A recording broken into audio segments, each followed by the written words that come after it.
सबसे पहले भगवान भोलेनाथ के चरणों में प्रणाम करती हूँ, मेरा प्रणाम स्वीकार हो। आदि शक्ति माँ भवानी गौरा के चरणों में प्रणाम करती हूँ, मेरा प्रणाम स्वीकार हो। सभी देवी देवताओं के चरणों में प्रणाम करती हूँ, मेरा प्रणाम स्वीकार हो। आप सभी गुरु भाई गुरु बहनों के चरणों में प्रणाम करती हूँ, मेरा प्रणाम स्वीकार हो।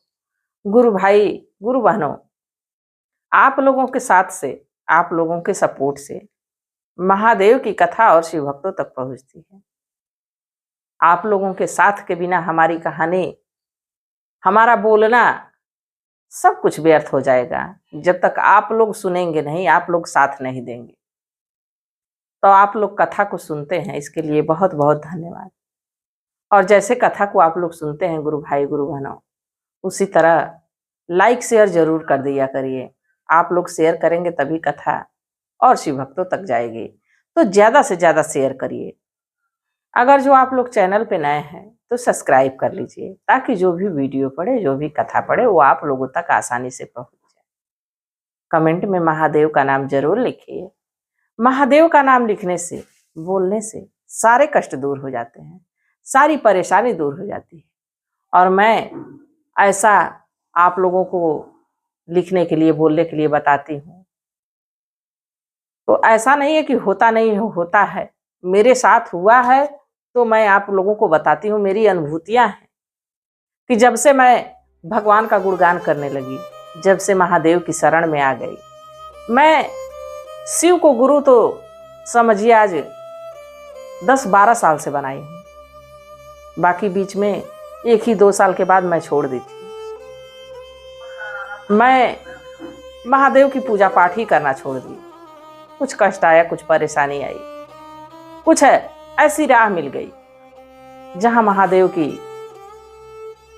ध्यान, महादेव की पूजा आराधना सब कुछ छूट गया। बाकी फिर हमारे मन में एक ऐसी लौ उठी, एक हृदय में ऐसी लौ उठी महादेव के प्रति कि पहले मेरे पास समय ही समय रहता था, बाकी भगवान का नाम नहीं ले पाते थे। आज हमारे पास भगवान का नाम है, इसलिए समय नहीं है। भगवान का गुणगान करने में समय भी कम पड़ जा रहा है। तो आप लोग भी महादेव का नाम लीजिए और महादेव का नाम लिखिए। महादेव की जब इच्छा हो जाएगी, जिस दिन जान जाएंगे महादेव भी कि हमारा भक्त हम ही पे आश्रित है, तो जरूर आपकी मदद करेंगे। कहानी कोई भी हो, कहानी को पूरा सुनना चाहिए। आधा अधूरा सुनने पे एक तो कोई ज्ञान प्राप्त नहीं होगा, और दूसरा प्रभु का अपमान होगा, महादेव का अपमान होगा। तो आप लोग कथा को पूरा सुना करिए। देखिए, एक गांव में एक बूढ़ी मैया रहती थी। उनका एक बेटा, एक बहू। गुरु भाई गुरु बहनों, कथा के अंत में कुछ गुरु भाई, कुछ गुरु बहन कमेंट किए, मैं उनके नाम की अर्जी महादेव के चरण में लगाऊं, तो कथा को आप लोग अंत तक देखिए। एक गांव में एक बूढ़ी मैया रहती थी। उनका बेटा, उनकी बहू, बड़ा ही गरीब परिवार था। बाकी जो बूढ़ी मैया थी वो शिव शिष्या थी, शिव भक्त थी। देखिए, गरीबी एक ऐसी मार है। जो व्यक्ति गरीब होगा, जिसको पैसे का अभाव होगा, धन का अभाव होगा, अन्न का अभाव होगा, उसके समझ में आ जाएगा कि गरीबी क्या होती है। बूढ़ी मैया का परिवार बड़ा ही निर्धन था, बड़ा ही गरीब था। उनका बेटा मेहनत मजदूरी करता था। मजदूरी करता तब तो भोजन मिल जाता। अगर जो 2 दिन काम छोड़ के घर पे बैठ जाता तो भोजन भी नहीं मिलता। ऐसी स्थिति थी। बाकी गुरु बहिना को महादेव से कोई शिकायत नहीं थी। उनकी बहू ठीक उनके विपरीत थी। वो ना ही भगवान को मानती थी, ना ही चाहती थी कि हमारी सासू माँ यानी हमारी अम्मा कोई ऐसा कार्य करें, पूजा पाठ करें। हम अगर जो नहीं करते हैं तो हमारा विचार है हम नहीं पूजा पाठ कर रहे हैं, हम नहीं भगवान को मान रहे हैं। पर जो कर रहा है वो क्यों उसको विचलित करना, ये तो बहुत बड़ा पाप है, बहुत बड़ा अपराध है। क्यों उसको रोकना, क्यों उसके पूजा पाठ में विघ्न डालना। बाकी तो कुछ लोग को जलन होती, ईर्ष्या होती, पूजा पाठ से भी देखिए उसमें कुछ नहीं लगना है, उसमें बस अपना मन स्थिर करना है, नमः शिवाय का जाप करना है, भगवान की चर्चा करनी है। और भगवान इसके बदले में दया इतनी देते हैं, इतनी दया देते हैं, इतनी कृपा करते हैं कि आज उन्हीं की दया से हम और आप हैं। तो उनकी बहू बिल्कुल उनके विपरीत थी।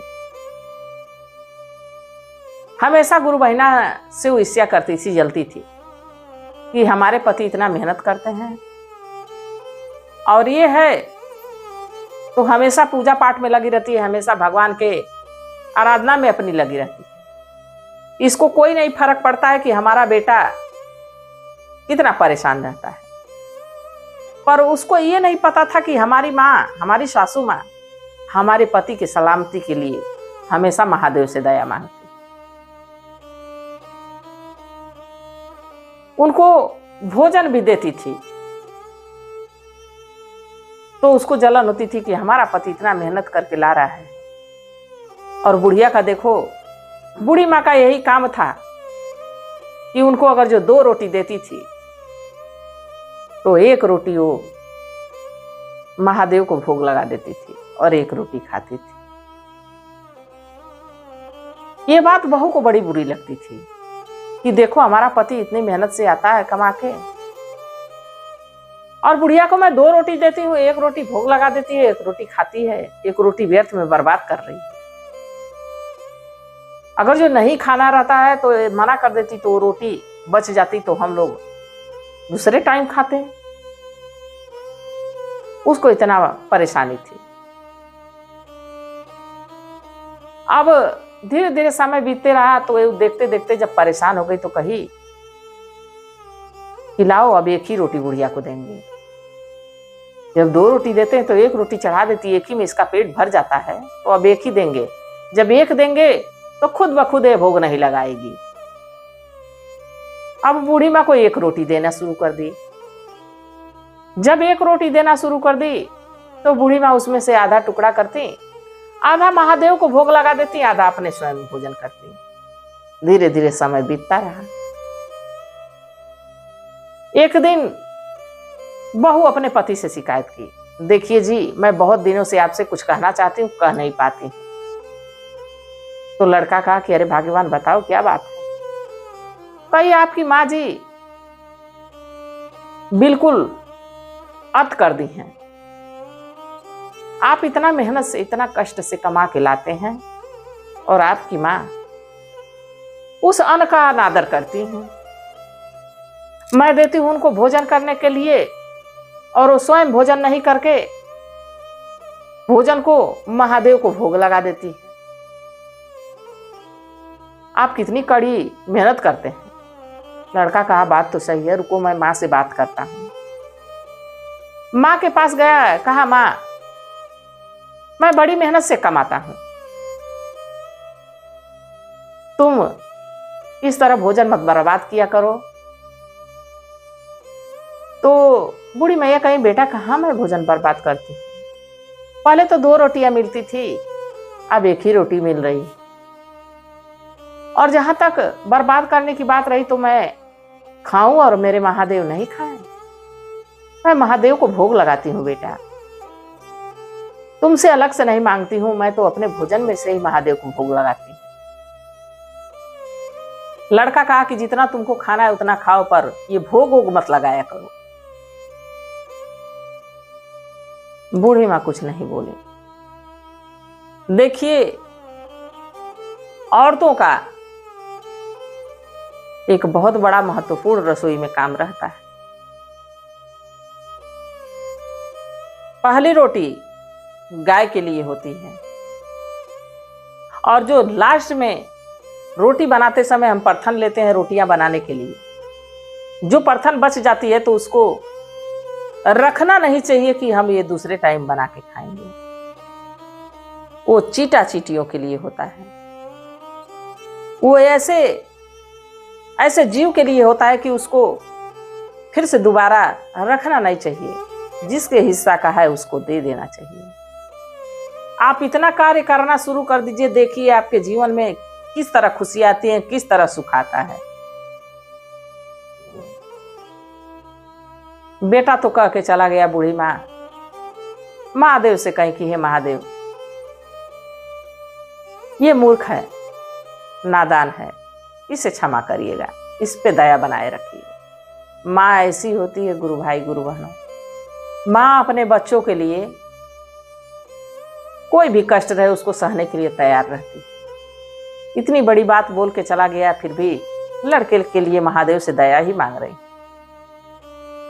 अब बहू देखी कि फिर भी माँ जी को मैं एक रोटी दे रही तो आधी चढ़ा रही, लाओ अब आधी रोटी देंगे। आहारे, कलेजा भी नहीं उसका कांप रहा था कि सासू माँ को अगर जो हम आधी रोटी देंगे तो कैसे भोजन करेंगी, कैसे जीवित रहेंगे। और सब प्रभु की कृपा है, सब महादेव की दया है। अब उसको बूढ़ी मैया को आधी रोटी देने लगी।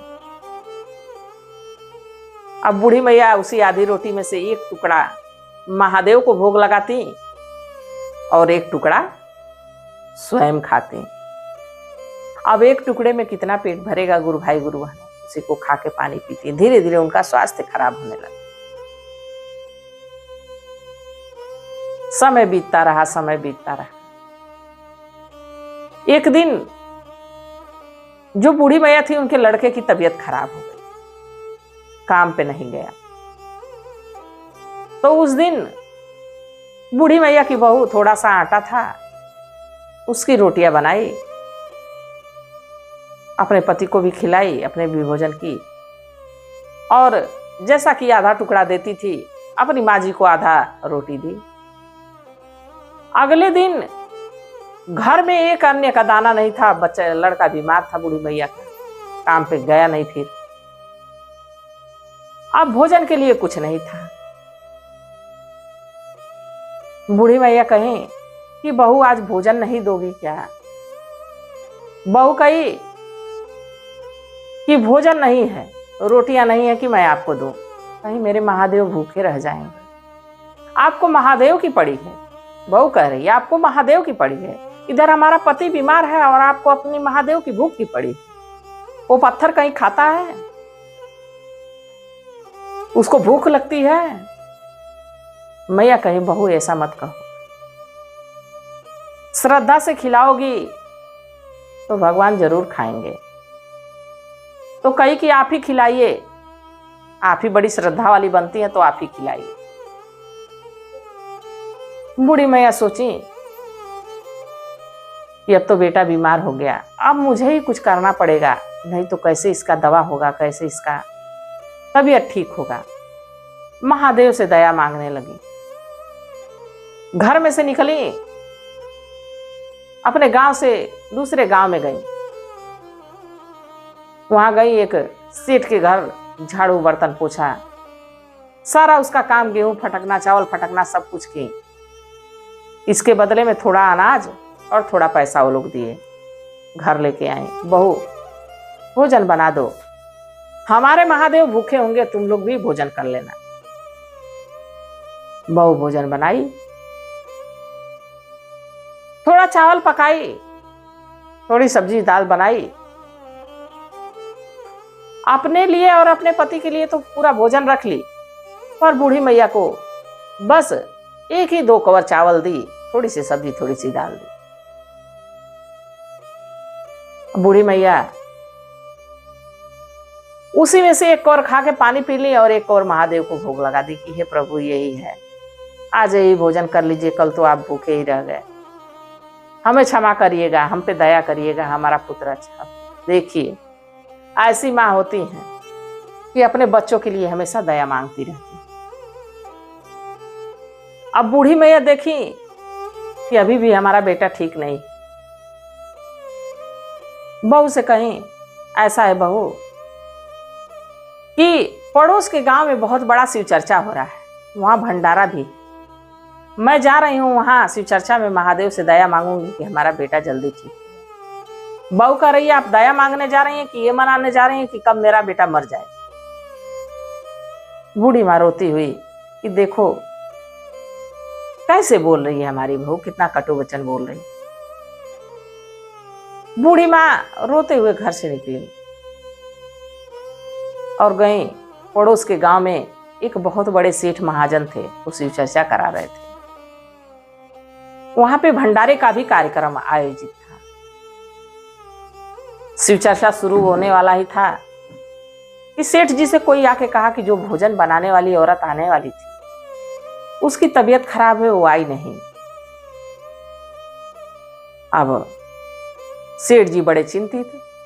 ये बात गुरु बहिना सुन रही थी, जो बूढ़ी गुरु बहिना थी वो सुन रही थी। गई कहीं सेठ जी, अगर जो आप अनुमति दें तो जो भगवान को भोग लगेगा, प्रसाद की जो व्यवस्था है वो मैं बना दूंगी।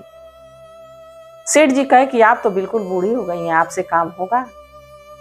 अगर जो भगवान का भोग प्रसाद खराब हो जाएगा, भोजन खराब हो जाएगा, तो मेरी बड़ी बदनामी होगी कि देखो सेठ इतना बड़ा आदमी है और एक अच्छा भोजन बनाने वाला नहीं किया,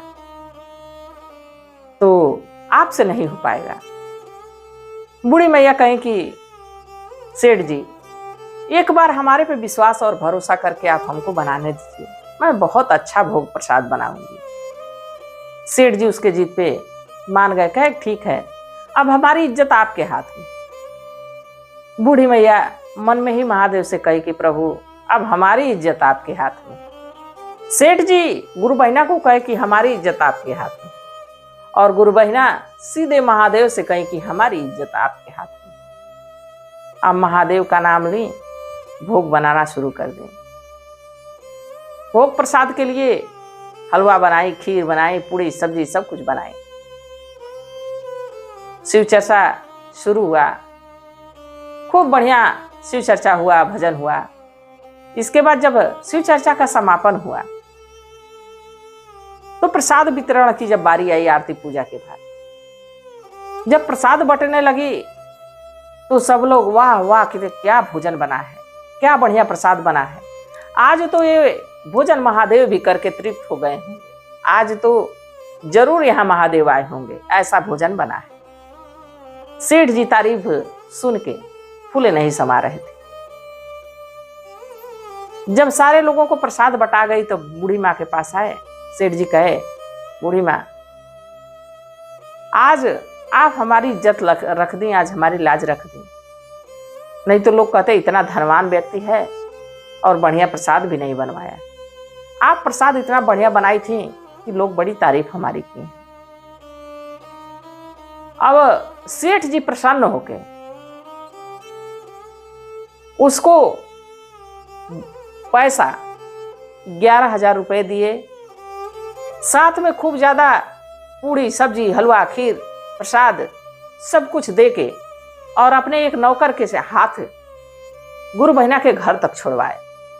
गुरु बहिना घर लेके आई, बहू को पैसा दी कि बहू ये लो, बेटे को अच्छे डॉक्टर से दिखाओ, अच्छा इलाज कराओ, और प्रसाद बेटे को भी खिलाओ, तुम भी खाओ। मैं महादेव को दे के आती हूँ, उनको भोग लगा के आती हूँ। जब ये बात सुनी बहू तो उसकी आंखों से झरझर झरझर आंसू गिरने लगे कि जो कार्य हमारा था मैं अपने पति के लिए कुछ नहीं कर पाई। माँ जी अपने बेटे के लिए बुढ़ापे में भी दिन रात एक कर दें। उनके चरणों में गिर के लगी रोने, माँ जी मुझे क्षमा कर दीजिए। सासू माँ कहीं बिटिया क्षमा मांगनी है तो महादेव से मांगो, वही दुख दूर करेंगे। जैसे तुम हो वैसे ही मैं भी महादेव की एक सेवक हूं, एक शिष्या हूं। तुम महादेव की शरण में जाओ। सच्चे हृदय से उसी दिन से उनकी बहू भी शिव शिष्या बन गई, उनका बेटा भी शिव भक्त बन गया। पूरा परिवार धीरे धीरे जब लड़का सही हो गया तो गुरु बहिना भी कुछ सपोर्ट की। धीरे धीरे एक दुकान डाला और उसी से वो लोग खूब अच्छा जीवन, खूब बढ़िया सफल जीवन जीने लगे। तो महादेव की कृपा, जब तक महादेव पे हम विश्वास नहीं करेंगे तब तक महादेव भी इच्छा नहीं पूरी करेंगे। वो सब जानते हैं कि किस समय पे किसको क्या देना है। मांगने की जरूरत नहीं है। जो मांगता है उसको जितना मांगेगा उतना ही नहीं मिलेगा। बाकी जो नहीं मांगता है उसको प्रभु इतना देते हैं कि खुद नहीं समझ पाता है कि ये चीज की तो जरूरत हमको नहीं थी, फिर भी भगवान हमको दे दिए। ऐसा देते हैं भगवान। तो गुरु भाई गुरु बहनों, आप लोगों को कैसी कथा लगी जरूर बताइएगा। और जैसा कि मैं कही थी, कुछ गुरु भाई गुरु बहन कमेंट किए हैं, मैं उनके नाम की अर्जी महादेव के चरण में लगाऊंगी। विशाल वर्मा, विशाल गुरु भैया, बहुत बहुत धन्यवाद कमेंट करने के लिए। मैं महादेव से प्रार्थना करती हूँ कि हे भोलेनाथ, हे शिव गुरु, इन पे, इनके पूरे परिवार पे अपनी दया दृष्टि बनाए रखिएगा। सदा इनको खुश रखिएगा, स्वस्थ रखिएगा, मस्त रखिएगा। शिव प्रसाद गुरु भैया, कमेंट करने के लिए बहुत बहुत धन्यवाद। मैं महादेव से प्रार्थना करती हूँ कि हे भोलेनाथ, हे शिव गुरु, इन पे, इनके पूरे परिवार पे अपनी दया दृष्टि बनाए रखिएगा। सदा इनको खुश रखिएगा। और रंभा देवी, रंभा गुरु बहना, बहुत बहुत धन्यवाद। मैं महादेव से प्रार्थना करती हूँ कि हे भोलेनाथ, हे शिव गुरु, इन पे, इनके पूरे परिवार पे अपनी दया दृष्टि बनाए रखिएगा। सदा इनके जीवन में खुशहाली ही खुशहाली रहे। प्रमोद गुप्ता, बहुत बहुत धन्यवाद कमेंट करने के लिए। मैं महादेव से प्रार्थना करती हूँ कि हे भोलेनाथ, हे शिव गुरु, इन पे, इनके पूरे परिवार पे अपनी दया दृष्टि बनाए रखिएगा। सदा इनको खुश रखिएगा, स्वस्थ रखिएगा, मस्त रखिएगा। रतन देवी, रतन गुरु बहना, बहुत बहुत धन्यवाद कमेंट करने के लिए। मैं महादेव से प्रार्थना करती हूँ कि हे भोलेनाथ, हे शिव गुरु, इन पे, इनके पूरे परिवार पे अपनी दया दृष्टि बनाए रखिएगा। सदा इनको खुश रखिएगा, स्वस्थ रखिएगा, मस्त रखिएगा। देवेंद्र सिंह गुरु भैया, आप लगभग हमारी सभी कहानियों को देखते हैं और कमेंट करते हैं, इसके लिए बहुत बहुत धन्यवाद। तहे दिल से आपका शुक्रिया। मैं भी महादेव से यही प्रार्थना करती हूँ कि हे भोलेनाथ, हे शिव गुरु, इन पे, इनके पूरे परिवार पे अपनी दया दृष्टि बनाए रखिए। सदा इनको खुश रखिएगा, स्वस्थ रखिएगा, मस्त रखिएगा। अनीता यादव, अनीता गुरु बहना, बहुत बहुत धन्यवाद। मैं महादेव से प्रार्थना करती हूँ कि हे भोलेनाथ, हे शिव गुरु, इन पे, इनके पूरे परिवार पे अपनी दया दृष्टि बनाए रखिएगा। सदा इनको खुश रखिएगा, स्वस्थ रखिएगा, मस्त रखिएगा।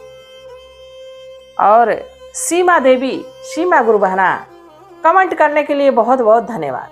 मैं महादेव से प्रार्थना करती हूँ कि हे भोलेनाथ, हे शिव गुरु, इन पे, इनके पूरे परिवार पे अपनी दया दृष्टि बनाए रखिएगा। सदा इनको खुश रखिएगा, स्वस्थ रखिएगा, मस्त रखिएगा। और सावित्री देवी, सावित्री गुरु बहना, बहुत बहुत धन्यवाद। मैं महादेव से प्रार्थना करती हूँ कि हे भोलेनाथ, हे शिव गुरु, इन पे, इनके पूरे परिवार पे अपनी दया दृष्टि बनाए रखिएगा। सदा इनको खुश रखिएगा, स्वस्थ रखिएगा, मस्त रखिएगा। अंजलि, अनुज, अंकिता, आप लोगों को बहुत बहुत धन्यवाद। आप लोग कमेंट किए, इसके लिए बहुत बहुत धन्यवाद। आप लोग छोटी उम्र में महादेव की चर्चा को सुनते हैं, कथा को सुनते हैं, महादेव के ज्ञान की तरफ चल रहे हैं। जरूर महादेव आपकी इच्छा पूरी करेंगे। और मैं भी महादेव से यही दया मांगती हूँ कि हे प्रभु, इन तीनों लोगों के जीवन में सदा खुशियां बनाए रखिएगा, सदा अपना आशीर्वाद बनाए रखिएगा।